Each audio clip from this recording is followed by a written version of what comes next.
In this lesson, we're going to take a look at network infrastructure security. Now, we're going to talk about some of the controls that you have over communications network, but in general, a network control function should be used by the people that have proper training and experience of using it. Your network control functions should be separated. That means I shouldn't have one person in charge of like all my firewalls. I should have a separation of duties there, and those duties should be rotated on a regular basis. The network control functions should restrict operator access from certain functions. A network control software should maintain an audit trail. That audit trail should be reviewed on a periodic basis. And your network access by systems engineers is something that still should be monitored. And when you can, use encryption.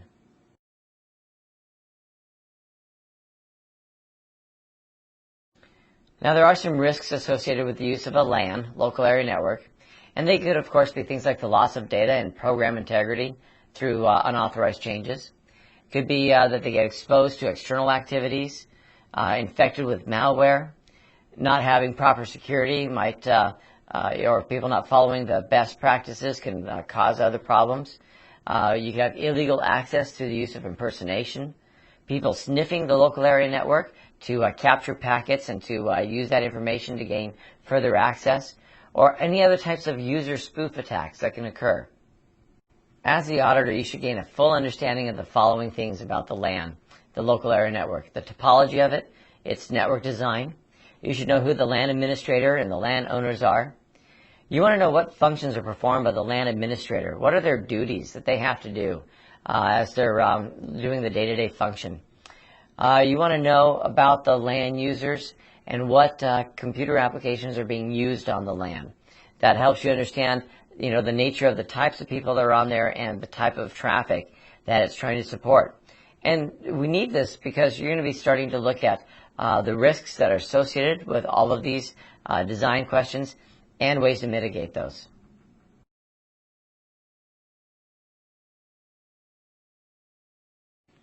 Something else we see really growing in the world of the local area network is virtualization.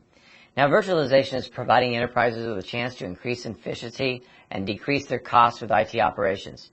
I mean, you think about it. Sure, they're paying the same amount of money for the license of the servers, but they're not paying the same amount of money in hardware to buy a new server, because now I can host several servers on one hardware platform through virtualization. Not only that, but I'm not paying the extra power consumption costs or using near as much rack space as I did when I had multiple machines out there. But virtualization does introduce new risks. At the high level, virtualization allows multiple operating systems to exist on the same server, isolated from each other. The host, though, presents a single point of failure. And to address those risks, you should make sure you include the following things in your audits. Do they have strong physical and logical access controls, especially over the host of the management console? Do they have configuration management practices and systems for hardening the host? Do they use network segregation, including the avoidance of virtual machines being used in the demilitarized zone?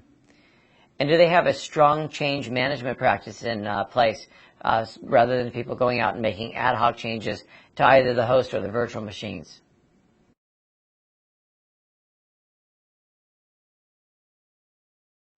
Now, client-server security is very common in LANs. In fact, most of our local area networks are some sort of client-server. Remember, the server is something that has got a service or information that it's sharing. The clients are the ones that are using the service or getting that information. So that's a very common setup. Now, auditors should check for the following controls to make sure that they're in place. Things like the ability to secure access to the data or the application. Maybe by disabling the removable drives. Now, that's a very important thing. In fact, I remember there was a hospital in the New England area that had a problem. I was not a part of the job. I was talking to the people well after the fact. But they had this cleaning crew that would go through and clean the offices when everybody left.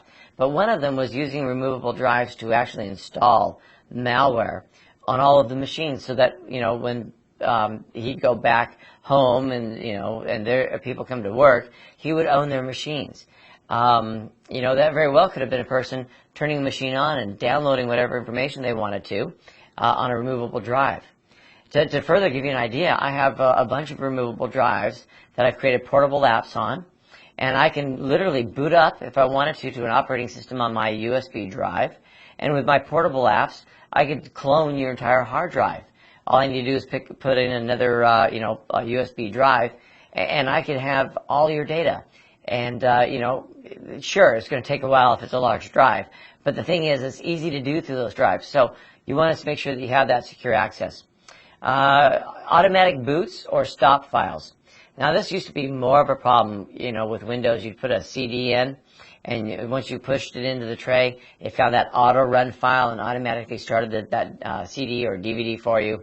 And so people said, oh, that's cool, let's just put a virus in there. So it auto-boots the virus and then whatever they wanted. So turn those off. Network monitoring devices to inspect the activity. Of course, we've said it a dozen times at least, data encryption techniques, strong authentication systems, and also the use of application-level access control programs.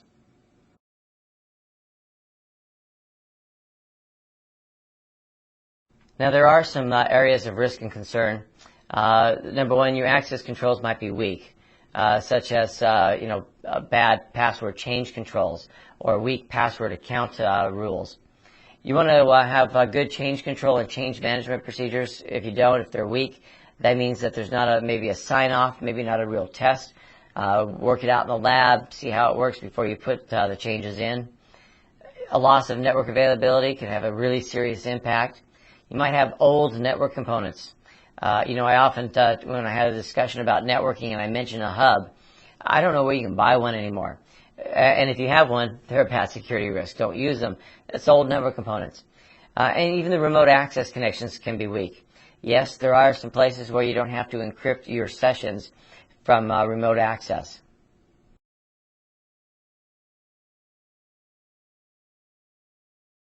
Another part of the local area network is the wireless part.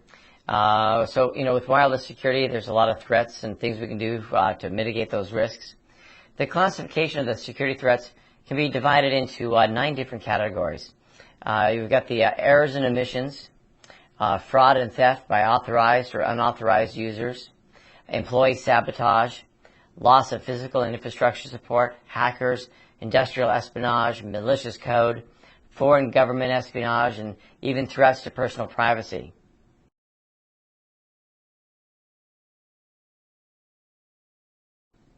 With all of those categories of threats, and it sounds like the whole world's coming after you, right, when we made it sound like espionage and the rest, they're all risks we have in wireless networks.